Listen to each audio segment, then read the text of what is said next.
अब रुक करेंगे मेहर का, जहां पे उमर बाप चांडियों के वालिद, दादा और चचा के कत्ल की 7वीं बरसी पर सरदारी निज़ाम के खिलाफ एहतजाजी जलसा किया गया। मेरठ में 17 जनवरी 2018 को होने वाले तेरे कत्ल के वाक़े की 7वीं बरसी के मौके पर उमर बाप चांडियों की जानिब से सरदारी निज़ाम के खिलाफ एक बड़ा एहतजाजी जलसा का इनेकाद किया गया। इस दिलकश वाक़े में मुसल्लह अफराद की फायरिंग से उमर बाप के वालिद मुख्तियार चांडियो, चचा काबिल चांडियो और दादा करमुल्ला चांडियो कत्ल हुए थे।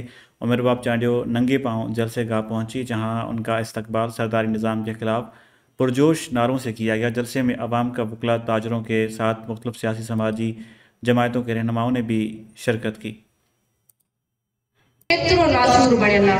सिंध में जेका तबाही आहे उन जो ज़िम्मेदार इहो सरदारी जागीरदारी निज़ाम। तव्हां ॾिसो, मुंहिंजे वालिद साहब ॾाॾे चाचे खे क़त्ल कयो वियो। मुंहिंजो बाबा क़ौमी हीरो थी करे उन्हनि पंहिंजी जान जो नज़रानो पेश कयो। तव्हां अवाम जी ख़ातिर, तव्हां माण्हुनि जी ख़ातिर, तव्हांजे हक़नि जी ख़ातिर उन्हनि ग़ुलामी क़बूल न कई। इहो ई पैगाम ॾिनो त असां कंहिं बि वॾेरे, कंहिं बि जागीरदार, कंहिं बि मोहतार जा ग़ुलाम न आहियूं। असां आज़ाद आहियूं। फितरतन हिकु इंसान आज़ाद पैदा थियो आहे। यकीनन असांजो इस्लाम, असांजो आइन, असांजो कानून असांखे आज़ादी जी इजाज़त ॾिए थो। त पोइ कहिड़ो बि सरदार हुजे, वॾेरो हुजे, बोतार हुजे, उनखे कहिड़ी ज़रूरत आहे जो उहो असांखे पंहिंजो ग़ुलाम बणाए। असां कंहिंजा ग़ुलाम न आहियूं।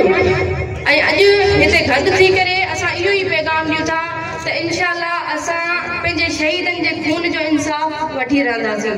सरदारनि खे बि ख़बर पइजी वई आहे त हुननि ग़लति माण्हुनि सां पंगो वरितो आहे। यकीनन अॼु हुननि खे ख़बर पइजी चुकी आहे त ही माण्हू झुकण वारा न आहिनि। सिंध जी अवाम यकीनन इन लाइ मशहूरु आहे त गैरतमंद अवाम आहे। ऐं मां ॾिसां थी पई तव्हां सभई गैरतमंद भाइर आहिनि जिते गॾु थी करे यकीनन इहो पैगाम ॾियो था त असां झुकण वारा न आहियूं।